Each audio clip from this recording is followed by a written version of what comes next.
During today's Worship Leader Toolbox podcast, we want to talk a little bit about song selections during online-only worship seasons.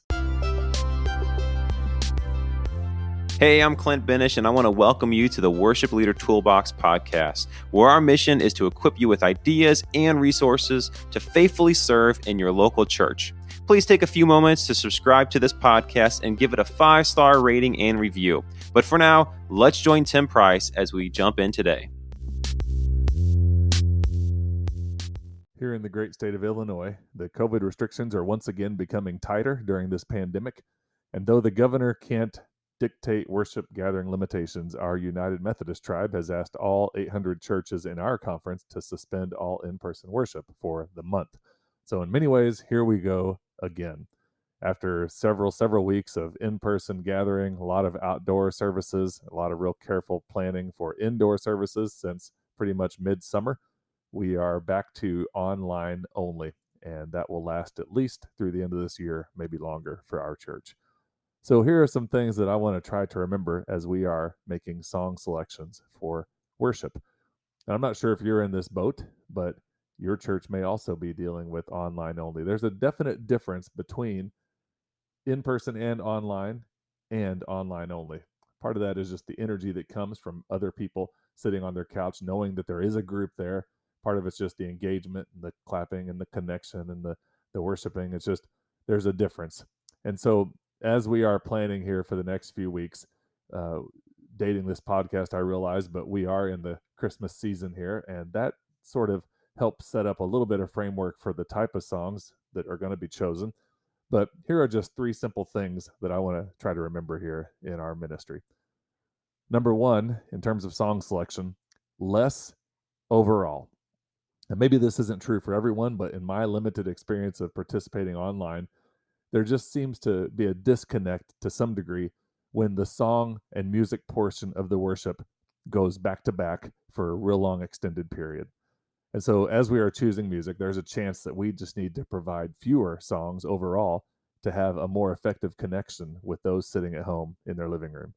And as we make that strategic choice, it's going to maybe seem like we're offering less, just not doing our best or trying to make it easier or something like that. When in reality, music has always been a tool for worship. So music is an important part of worship. It's listed through the Bible. It's very detailed in the Bible. There's a lot to it, and we all know just how powerful it is. But the fact is, it's still a tool. Trying to use worship or use music in worship to enhance the opportunity for people to connect. And during this season, there's a good chance if we're going to enhance connection, it's going to be with less. And so that's one aspect to song selection during online only seasons of ministry in your church for worship. The second one is the idea of performance mindset. In the first wave of this pandemic, we really chose to revert to very familiar songs, mainly so that we didn't have to rehearse as much, and also so that people could get a sense of normal. Over the course of the year, though, we have still been throwing in the standards, but we've also shifted our mindset a bit to include more performance-oriented mindset.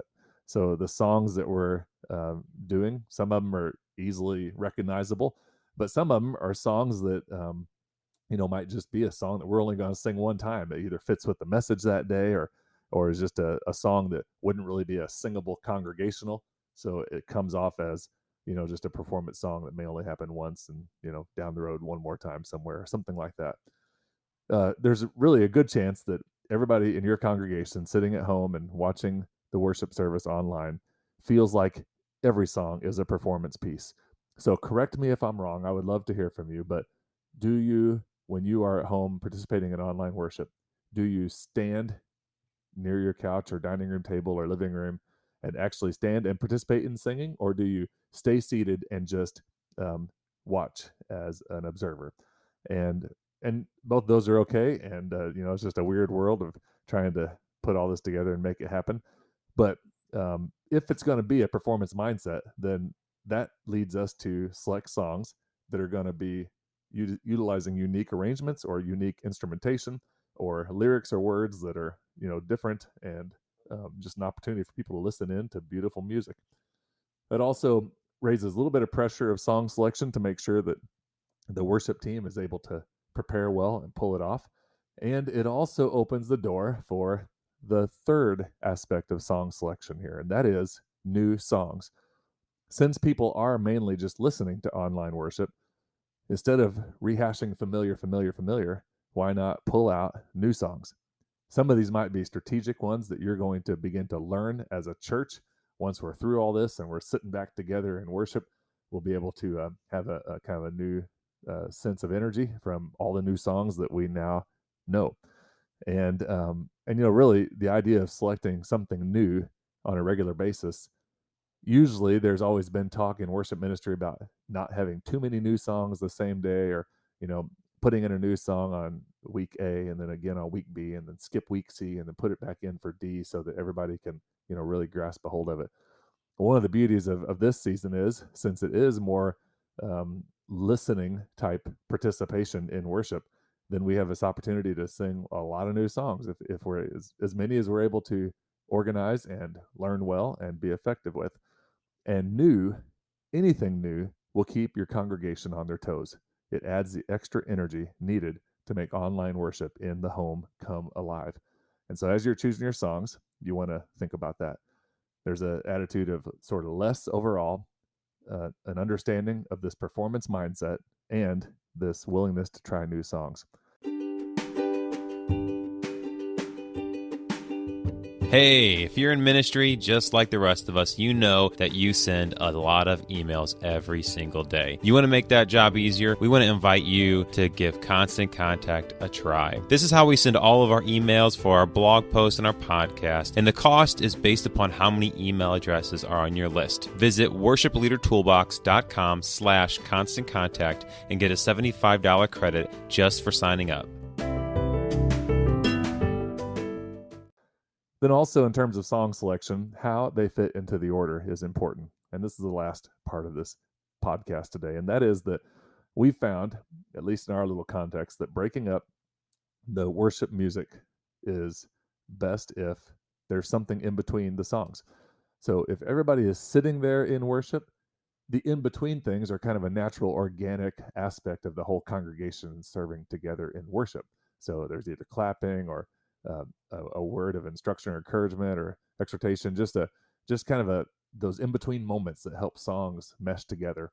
But whenever you are all at home, there seems to be a little better fit, at least for us, when we have a song and then something happens, like something else happens. So either that can be an introduction or some sort of instruction or scripture or prayer or video or some kind of connection, so that the songs don't just butt up against each other. And as we have done that, we have just found that people seem to stay engaged, kind of wondering what's next, never quite sure what's coming up next, and people just stay with the worship time longer online. So without a congregation in the building, we are relying on God's presence and God's Spirit to just have, pretty much miraculously bring the energy through the screen into the living rooms and into the hearts of our congregation and anybody else who is going to stumble across this thing. So I know it's not unique. I realize everybody is dealing with it, but all of a sudden we are thrust back in our own ministry of choosing songs for the interesting puzzle of being in this all exclusively online only world for our church.